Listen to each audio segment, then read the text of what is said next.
आपण पाहतोय की काल रात्री 7:30 वाजायच्या सुमारास हातवे गावामध्ये या ठिकाणी सिलेंडरने पेट घेतल्यामुळे व ब्लास्ट झाल्यामुळे हे नुकसान या घराची झालेले आहे। घरामधील पूर्ण जीवनावश्यक वस्तू आपण पाहू शकतो पूर्ण नष्ट झालेल्या आहेत।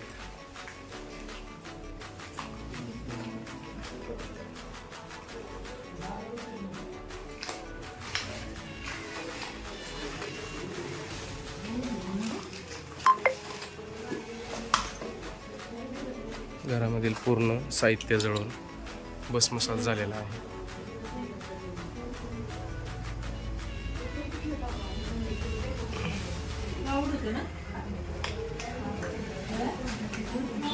आलोय हातवे गावामध्ये ज्या ठिकाणी ही भीषण आग लागली होती। इथे काही स्थानिक नागरिक आहेत, आपण त्यांना विचारू की ही आग कशा पद्धतीत लागली।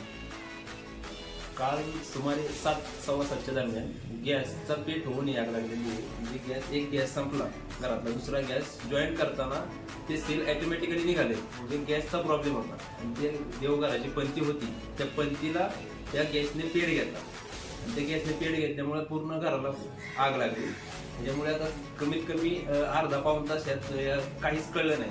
अर्धा पाऊण तास पूर्ण आग म्हणजे पूर्ण घरात पसरली। सगळे हे जळून खाली झाले पूर्ण। सगळं अख्खं मटेरियल, देवघर, फ्रीज होते घरात, टीव्ही होते, भांडी, लग्नाची वगैरे भांडी होती वरती ठेवलेली, ती सगळी भांडी, सोलर प्लेट, अख्खे इलेक्ट्रिक सगळे बोर्ड जळून गेलेले। आणि याच्यात अर्धा ते पाऊण तास सगळे आमच्या गावातले कार्यकर्ते, मुले सगळी जमा झाली। त्यांनी सगळे आग विझवायचा प्रयत्न केला। अग्निशामक दलाला कमीत कमी 7:30 वाजता आम्ही कॉन्टॅक्ट केले होते। अग्निशामक दल हे नांदेड सिटीवाले सगळ्यात लवकर आले। नांदेड सिटीवाल्यांनी अति वेगाने येऊन इथं आग विझवायचा प्रयत्न केला, पण बोरची गाडी ही सगळ्यात शेवट आली। त्यांचा उपयोग आम्हाला झालेला नाही बोरच्या गाडीचा। अग्निशामक दल येऊन पण उपयोग झाला नाही। तोपर्यंत मुलांनी सगळी आग विझवली होती।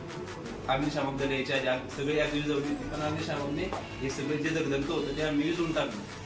आता एक प्रश्न असा आहे की इथं आम्हाला जवळपास एखादा अग्निशामक दल झालं पाहिजे। नसरापूर या ठिकाणी झालं तरी चांगलं होईल, कारण का मागच्या महिन्यात पण दीडघरमध्ये झालं होतं, त्यावेळेस पण अग्निशामक दल लेट आल्यामुळं आमच्या गावाला किंवा त्या घरातल्या माणसांना त्याचा उपयोग झाला नाही। पूर्ण सगळं जळून गेलं आणि इथं पण तसंच झालेलं आहे। आता फक्त गावातली चांगली तरुण मुलं असल्यामुळे त्यांनी जास्त प्रयत्न करून आग विझवली।